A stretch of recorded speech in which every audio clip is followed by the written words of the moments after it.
It's Andrew Merle with the Andrew Merle Show talking about the St. George Home Rule Charter, this proposed charter that you will get to vote on if you're early voting starting March 15th, if you're voting Election Day, March 29th. Now, this Home Rule Charter, I'm going to be like a broken record about it, okay? Because I was part of the Home Rule Charter Commission, so I sat on it.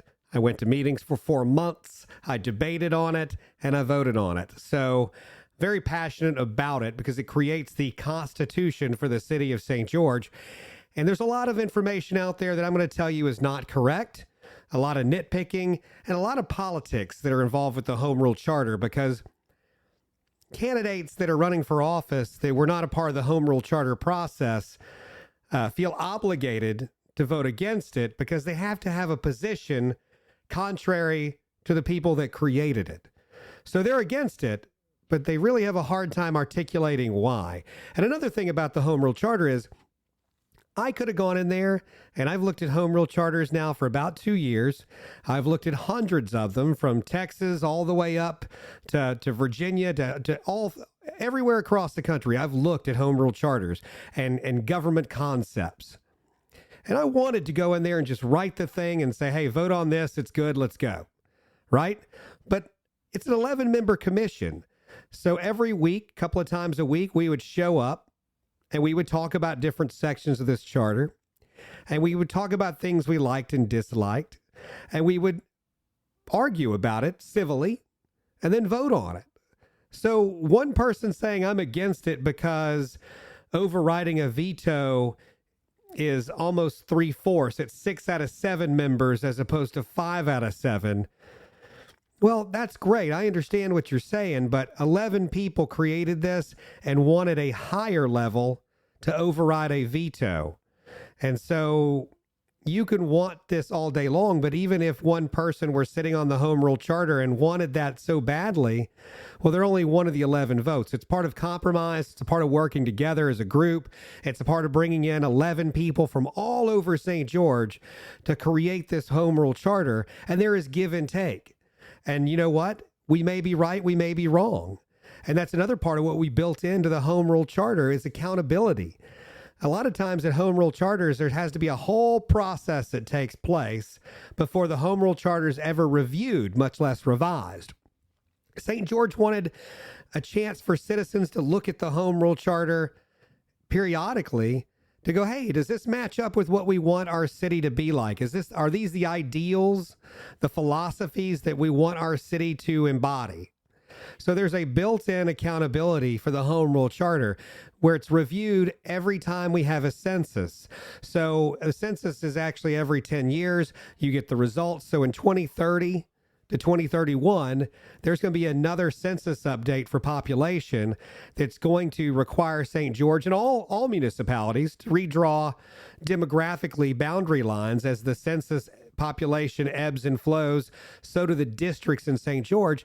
And so with that census demographic revision, we felt it imperative to have a Home Rule Charter review. Let's look at it. Does it need to be refreshed? Do we need to amend it? Do we need to replace it? Do we need to scrap it altogether? And that is built into the Home Rule Charter automatically. So it's not at the whim of somebody. It's required. And so the citizens of St. George every 4 years for the first review, every 10 years after that, get to sit down and look at the plan of government, our Constitution, and decide what needs to be changed, if anything, to make sure this document lives and breathes and has some flexibility in it that's not allowed under the Larson Act. If you take Larson Act and you look at cons for the default form of government, if you don't approve the Home Rule Charter, one of the cons of the Larson Act is it's not flexible at all.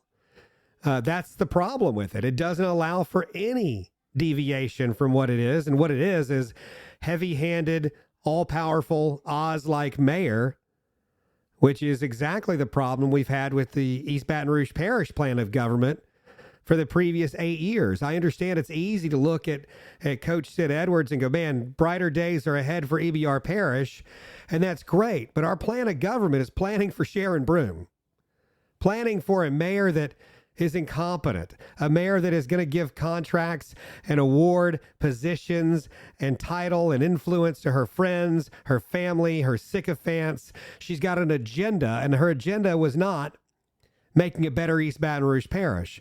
That's what our plan of government's designed to prevent, is that from happening to St. George. Because if you don't think one day we're going to have a terrible mayor, or maybe even a majority of the council is terrible, then that's just not reality. It's going to happen.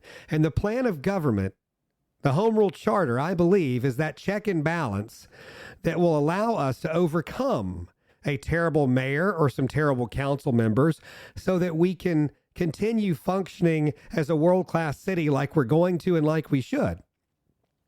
So with that being said, another part of the Home Rule Charter that I think is imperative, and a lot of it's about stability and continuity with our government, is staggered terms for council members. So Central's been a good example of this. They've had a couple of times in their history where there's been an election that's replaced all the council members. Now, I'm not here to tell you that government work is necessarily rocket science, but there's a lot to it that you don't see on a day-to-day basis. And the last thing you want is a whole new council, 7 council members showing up on day one going, what do we do all day? What is our function? And that's what the Home Rule Charter, in our case, is designed to prevent. By staggering the terms, you're never going to have a complete overhaul of the council such that we're almost prevented from moving forward. We're prevented from acting until that learning curve is satisfied by the new members. Instead, it's staggered. So there's always some that know the policies and procedures that are in place. Where do I get things? What number do I call? Who is my contact? Where do I find planning, zoning, and permitting information? All these things that you learn from doing it over time. It's going to be prevented by having staggered terms. And that way the city of St. George can focus on daily business and not complete upheaval every 4 years during a council election cycle. So I think it's very important to have those staggered terms. I think it's going to make sure that we have that continuity of government. You know, I'll compare it to an HOA, and I know HOAs are hot button topics all to themselves, but you know, when HOA boards get completely replaced, you know, you completely change the personality of the HOA. You can go from the HOA board who didn't do anything, now the grass is overgrown, people have got trash everywhere, they're parking in the middle of their lawn, to the other end of the HOA spectrum where they're enforcing every little thing and you feel like you can't go outside unless you're going to be fined by the HOA.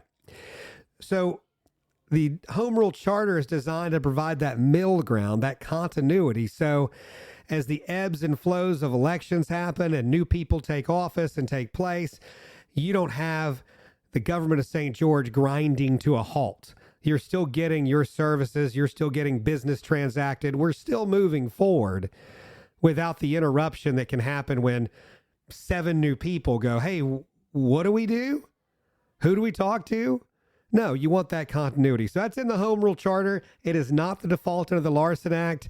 Instead, it would be set by ordinance, which is a little less permanent. Ordinances can be easily overturned. They can be easily repealed. The Home Rule Charter, it's your Constitution. It's a whole lot harder to change. In fact, to change it, you've got to be involved. And we think that's another positive of the Home Rule Charter. To change the Home Rule Charter, you have to vote for the changes. And we think that's drastically, vitally important to keep you involved, to keep accountability to you, and again, to keep St. George on track to become the world-class city that we've said all along we anticipate that it will be. So this is the Home Rule Charter. Again, I'm biased. I was part of the commission that passed it. We met for 4 months. We worked diligently on this. We didn't throw it together. It wasn't rushed. I've been studying Home Rule Charters for a long time now, and there's a lot of misinformation out there. And what I'm going to tell you is very simple.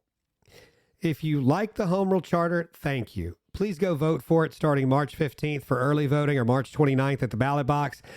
If you don't like the Home Rule Charter, if you don't like it, I advise you to go look at the Larson Act, the default model of government that was passed back in the 1800s that thought all you really need is a mayor and they'll take care of everything.